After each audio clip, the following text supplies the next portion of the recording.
Yeah, know what it is all day. Boy D on 47am PM pop-off, revisiting as much rugby league information as possible. Right now, I know it's a bit late, said I was gonna do it like a week or two ago, but I've only got to it now, but better late than never.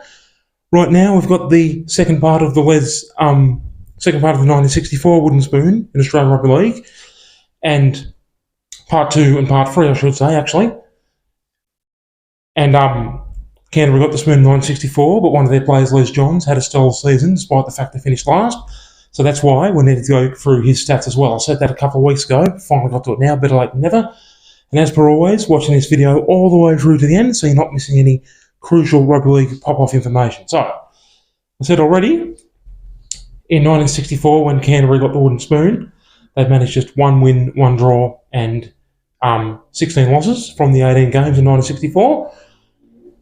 Despite that embarrassing season, the Canterbury fullback, his name was Les Johns, and he was an automatic walk-in, right? Automatic selection. He walked into the New South Wales and Australian representative teams, playing in the team that came last, and he stood head and shoulders above every other player in the Bulldogs team, and obviously most other players in the competition as well. And it's always massive respect and massive props to a player who can always produce form that doesn't waver one iota, one tiny little notch, despite how bad the rest of the team's going. Said that already, just to refresh. So what we need to do now is we need to go through Les Johns' statistics for New South Wales, Australia and Canterbury. And this is the first part here. We'll go through the New South Wales and Australian statistics and the first half of his career when Bulldogs were playing very poorly. And then in the second half of his career, Bulldogs were playing a lot better. And he deserved to be in a team that eventually started playing a lot better, obviously, for getting through the tough times. So, Les Johns, like I said, this is more incredible too. Like I said, he played for the Bulldogs the years 1963 up to 1971. So, in 1962, 1 year before he started playing first grade, he got picked for New South Wales before he was even playing first grade. A talent scout obviously picked him up from whatever local competition he was playing in or whatever lower grades competition he was in. He got selected for New South Wales, even though he wasn't even playing first grade yet in 1962, which I find absolutely bewildering.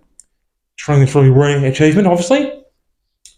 And altogether, for New South Wales, he played 16 games between the years 1962 up to 1969, so a long and stellar career for New South Wales. And during that time, he picked up 3 tries, 74 goals, and 3 field goals, which is a total of 163 points, remembering at the time, tries used to be 3 points, and field goals actually used to be 2 points at the time.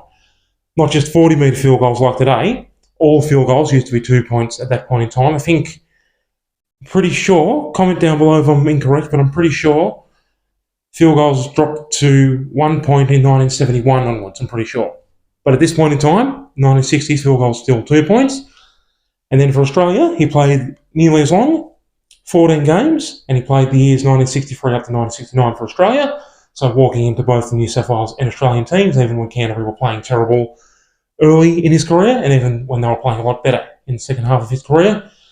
And for Australia, from the 14 games, not as many points, but still a fair few, 2 tries and 30 goals for a total of 66 points. Those 2 tries, both 3-point tries.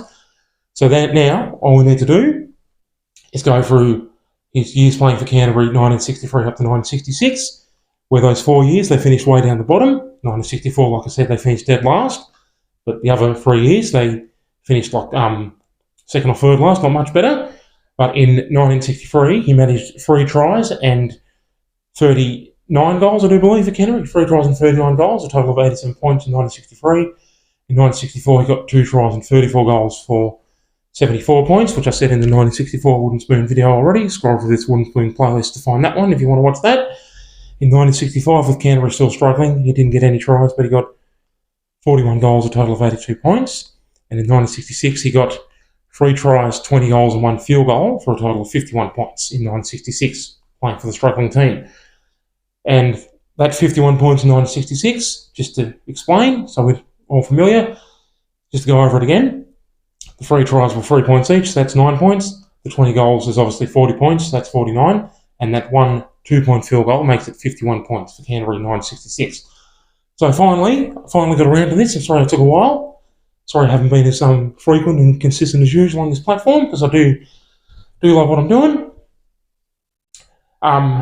So now, the next video will obviously be just the his closing years playing for Canterbury, 1967 up to 1971, where the team was going much better, and they even made a grand final in one of those years. And then we'll obviously get into the 1966 Wooden Spoon Eastern Suburbs, where they lost every single game, which I've said already, believe it or not. And then, hopefully I can be more consistent and get back to doing these videos as regularly as I used to before I had this little lapse in form. But I am human after all. Can't keep pumping them out all the time. Anyway, thank you so much for watching all the way through to the very end. As always, thank you so much for ongoing, continued, pulverising, brutal support. This is D47's Rugby League Stats. You can check out my other channel, D47's Dad Jokes, for a ton of dad joke shorts there. Tell all your mates, like, follow, comment, subscribe, share. Thank you so much for watching D47. Toodaloo.